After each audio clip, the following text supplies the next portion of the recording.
नमस्कार। मैं Dhananjay Kumar the public India में आपका स्वागत है।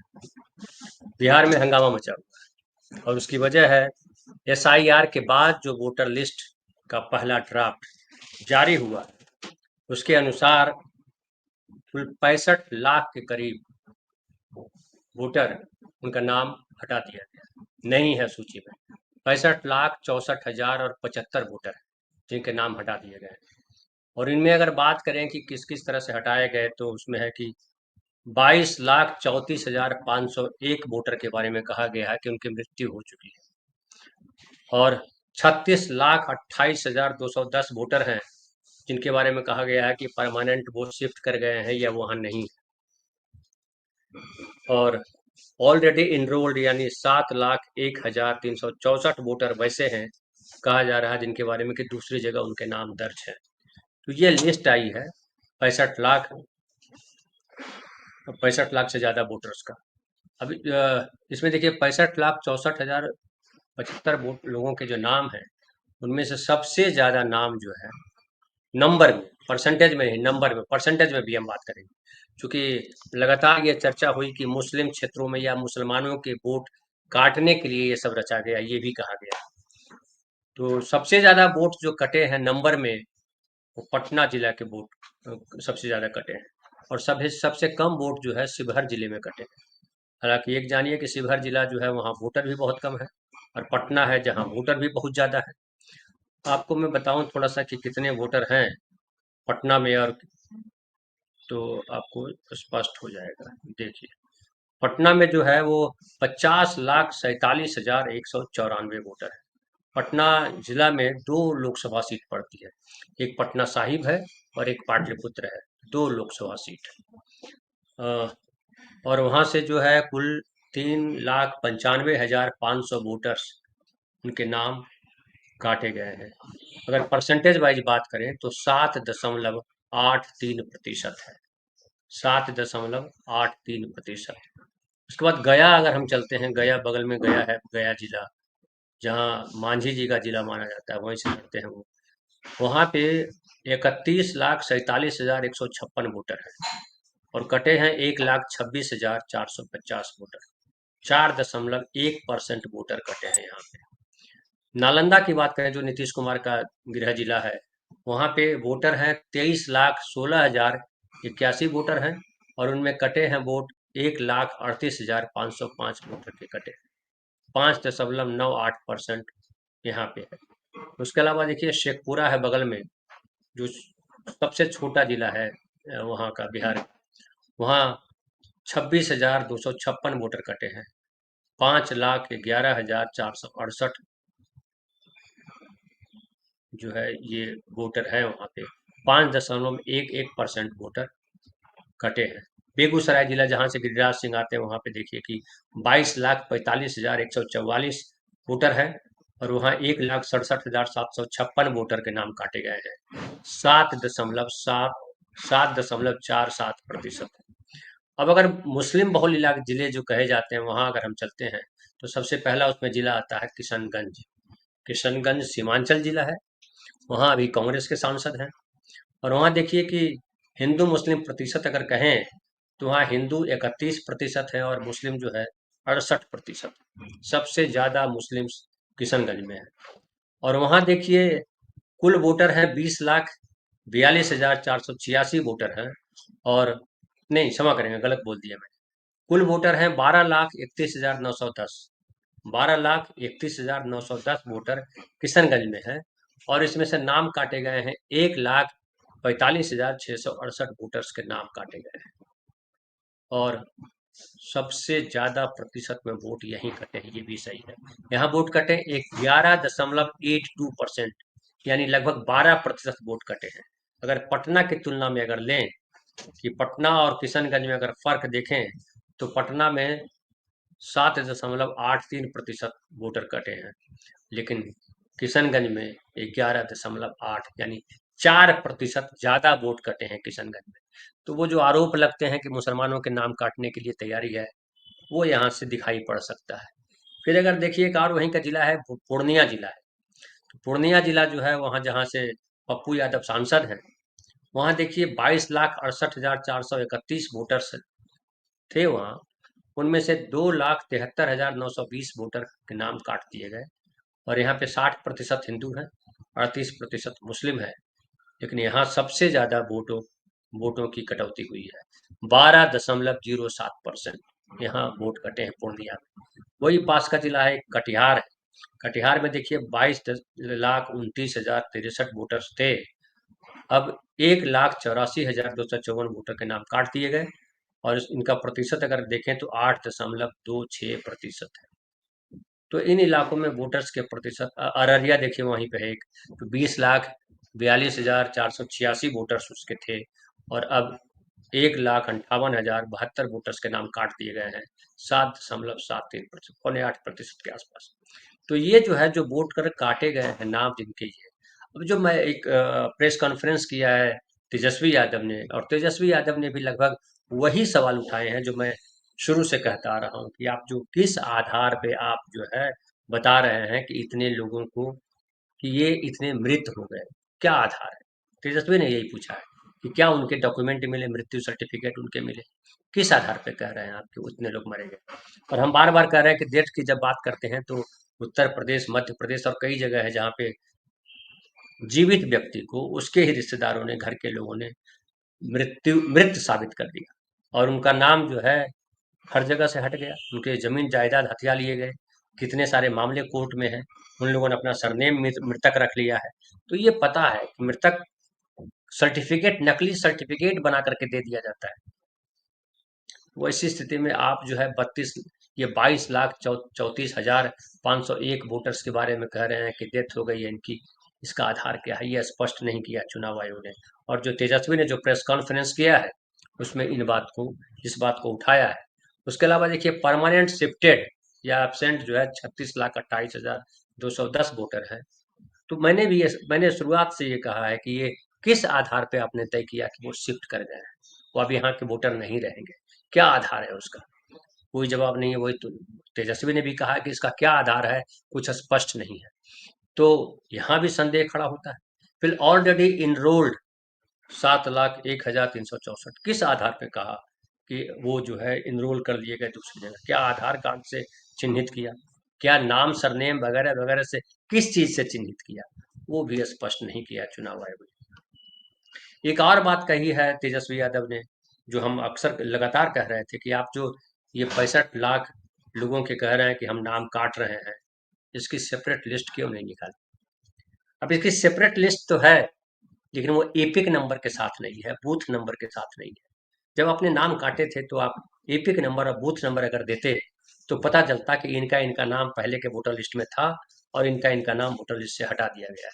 जब आपने तमाम गिनती की है तो ये जिनके नाम कटे हैं उनका एपिक नंबर बगल में लगाने में क्या दिक्कत थी कि भैया ये एपिक नंबर है जिनके वोटर में नाम कट गए हैं? तो ढूंढना आसान हो जाता। आप लिस्ट बनाते कि आपका नाम कट गया, जैसे डालिएगा वहां आता कि आपका नाम कट गया है। साइट पे सब अपलोड किया हुआ है। हालांकि बड़ा दिलचस्प रहा कि जब तेजस्वी यादव ने अपना ईपिक नंबर डाला ऑनलाइन तो पता चला कि उनका नाम नहीं है उसमें। जबकि जो वोटर लिस्ट छपा है, जो ड्राफ्ट आया उसमें उनका नाम है।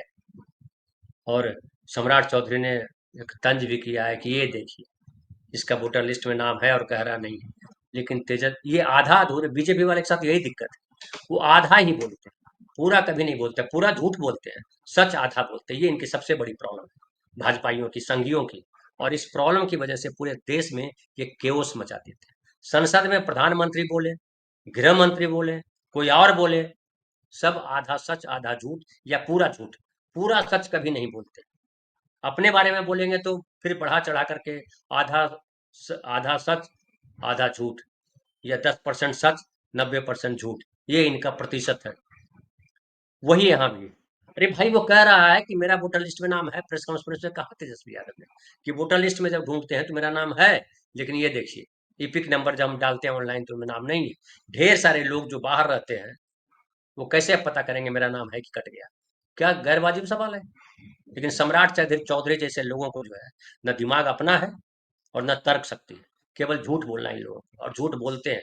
लेकिन क्या शर्म आएगी झूठ बोलने से? जब प्रधानमंत्री को शर्म नहीं आती, एक बार बोलते हैं कि मैं विवाहित हूँ, एक बार बोलते हैं कि नहीं विवाहित हूँ, एक बार बोलते हैं कि स्कूल कॉलेज में मैं कॉलेज गया नहीं, स्कूल में पढ़ाई की है, एक बार बोलते हैं कि मैंने जो है एंटायर पॉलिटिकल साइंस में डिग्री ली है।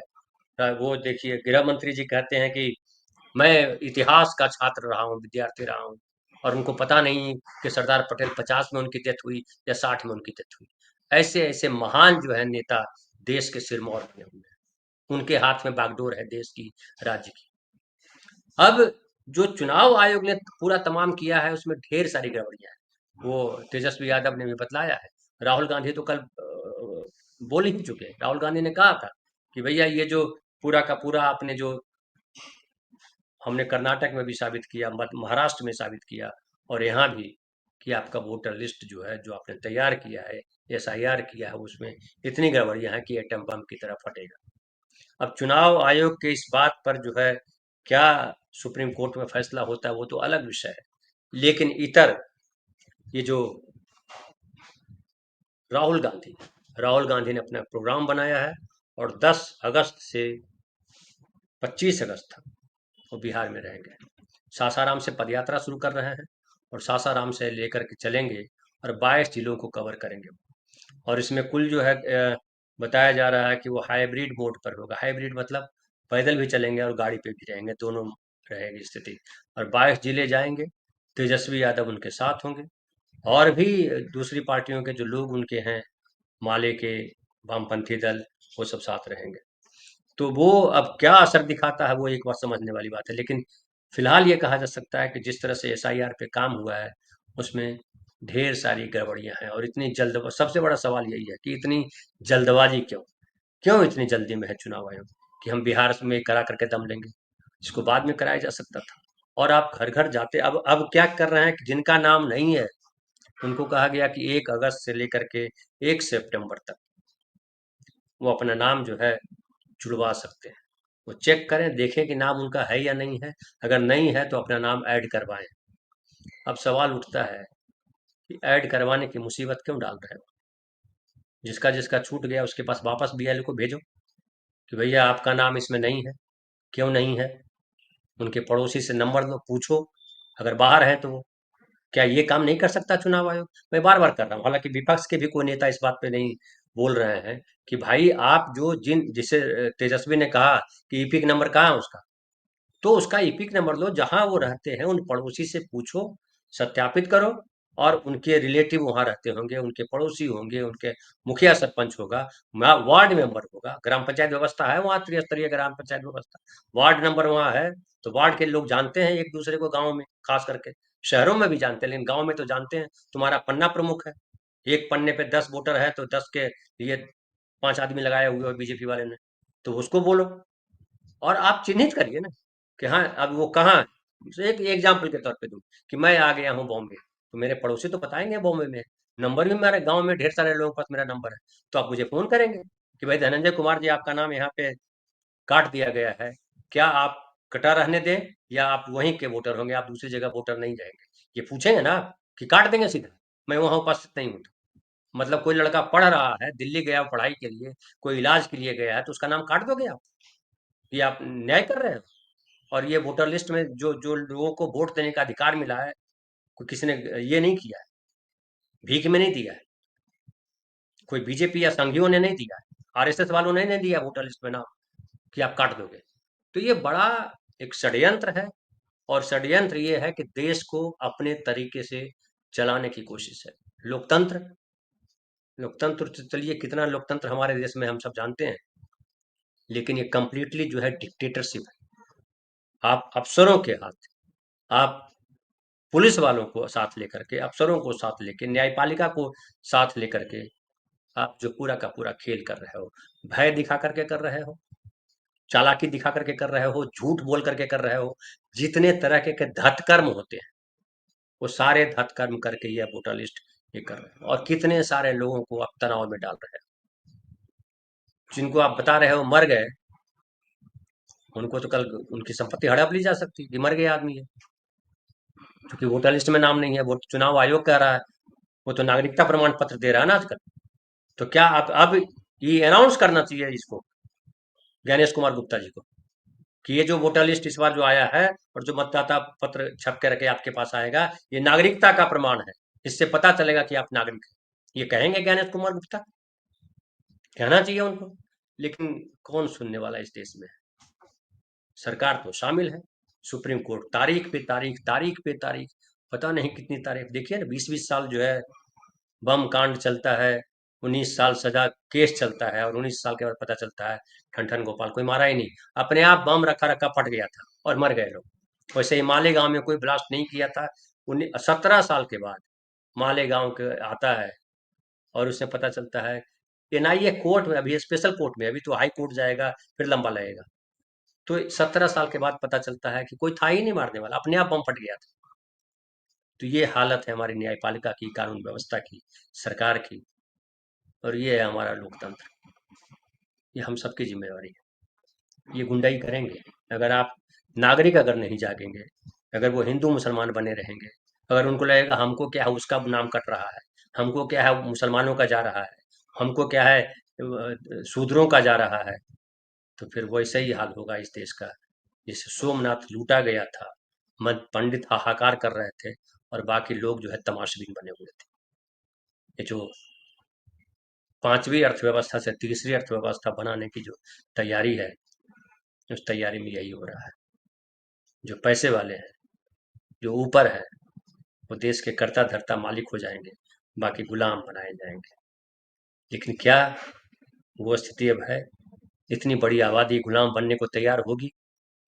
ये बड़ा सवाल है। फिलहाल इतना ही, बहुत बहुत धन्यवाद।